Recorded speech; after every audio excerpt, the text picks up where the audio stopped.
Welcome back to another Alliance War video. This is for Loki versus Palo. This is war number 3 on the season.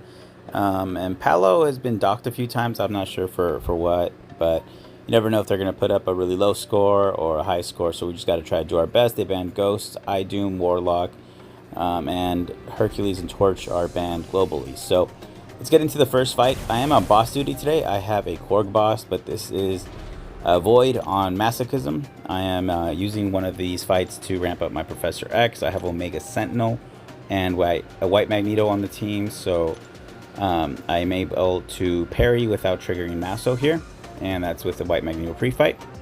And the plan here is basically to power start 1. I want to get into my SB3 rotation sooner than later, so I don't have to worry about his controlling his debuffs with a combo. So what I'm going to do is I'm going to parry heavy twice and use the long stun on the long passive stun to try to ramp up my charges as much as possible. Then I'm going to do a combo to get just within 10 with my next combo. He throws a special one, so it kind of throws it off. I wish he would have just attacked me and I could have parried, but it didn't. The debuff didn't last that long, and at this point he's under a bar, so I use my falter for a long heavy. I'm at 85 charges. I know I'm going to get another debuff on me, but I'm going to get to 100 charges right here and get to my SB3, and this fight is essentially over. I am not mutant boosted for this fight because I will be clearing a section 2 4 5 6 mini, opening mini, and then I'll be taking one more fight, and I'll be waiting until the boss is open. So there I pop out of my SB3, and the SB2 is more than enough to kill him. If not, the 2 SB1s after would have definitely killed him. So that's pretty standard and easy X ramp right there. And next up I have this Baron Zemo, and initially I was just like, okay, I'm gonna use Omega Sentinel. She's tactics, so I'm gonna be power burning him. And I was like, okay, what should I do? Should I throw on suicides? Yeah, let's go throw on suicides, make the fight faster. I don't want to be in there too long, and in case I get clipped, I'll throw an invulnerability boost. Okay, perfectly fine.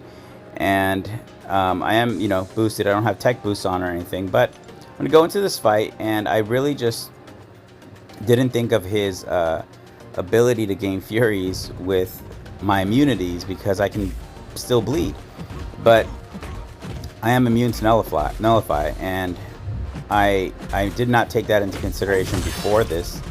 So before this fight, I was like, you know what, if I have to tank an SB3, I will, or I was trying to go through worst case scenario about him throwing lots of special ones basically and getting disorients on me, and then I'll just bait SB1s for openings and stuff like that. But the power burn is making that quite difficult, and at this point he has 10 furies, and I'm starting to wonder why. And we had someone die to Zemo with an insane amount of block damage.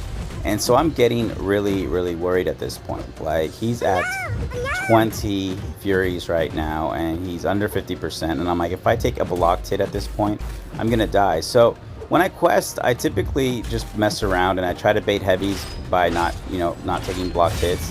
And that's essentially my plan at this point. I'm trying to go into autopilot of that mode. I don't do it in war because it's obviously I try to be as safe as possible. But he has a lot of furies at this point, and I need him to either throw a heavy for an opening.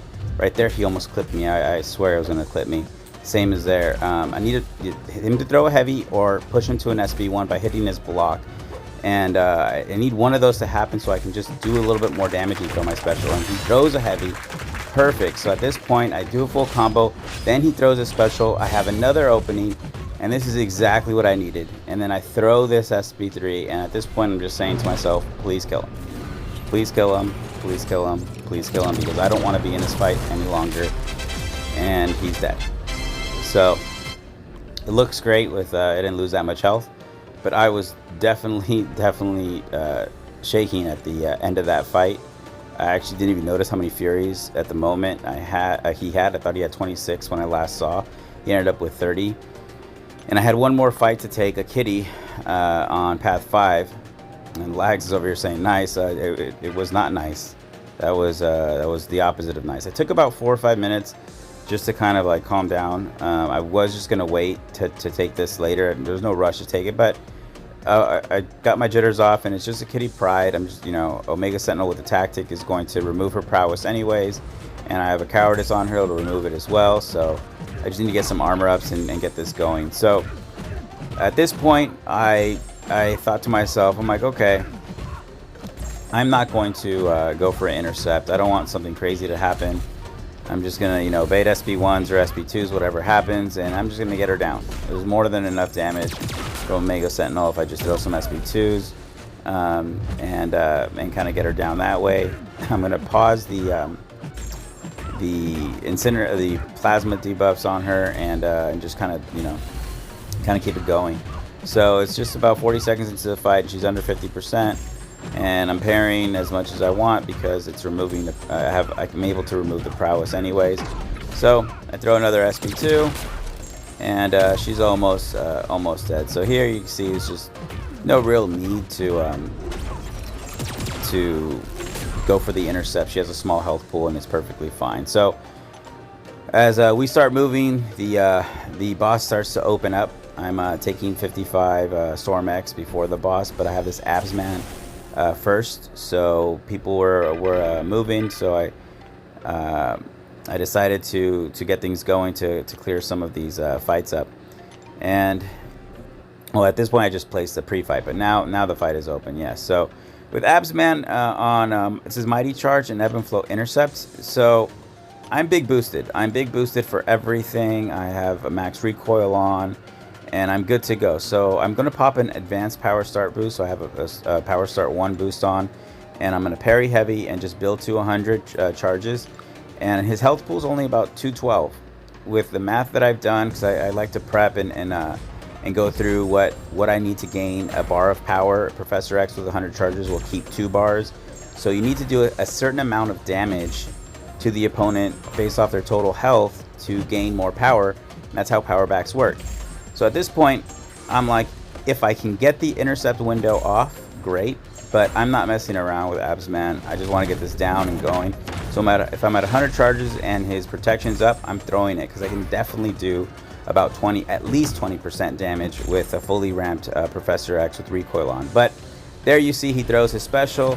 I go for an intercept with my falter to protect me in case I miss it, and I get the intercept, parry, heavy charge into my SB3. And that's all she wrote. And the first special does about 127k. If I would have done 40, 40% of that is definitely 20% of 212,000 health points. So it would have been perfectly safe to go with the protection up. But he played ball really, really easy. I think X is one of the best options for this fight. Sometimes I think it's even better than a torch because you really don't have to mess around with anything. You just get to your SB3 and it's over. This next fight, I actually was hoping I could get a White Magneto pre-fight, but I didn't have one available. I have one for the boss, and I used 2. So I was like, oh, well, I really don't need it. And I go into this fight, and I can, Storm X is not a problem, and with the tactic, you remove her prowess, so even pushing her to an SB2 wouldn't even be an issue. So at this point, I'm like, okay, I'm just going to go into this fight and get it down, and then reset my masteries for the boss. So as I'm doing this fight, I'm just, building to my SB3. I want to get to an SB3 and land the 6 big incinerates, but then there I get, I parried her, and it's the auto block parry, so there's an incinerate on her, and I didn't notice this in the fight until after I rewatched it.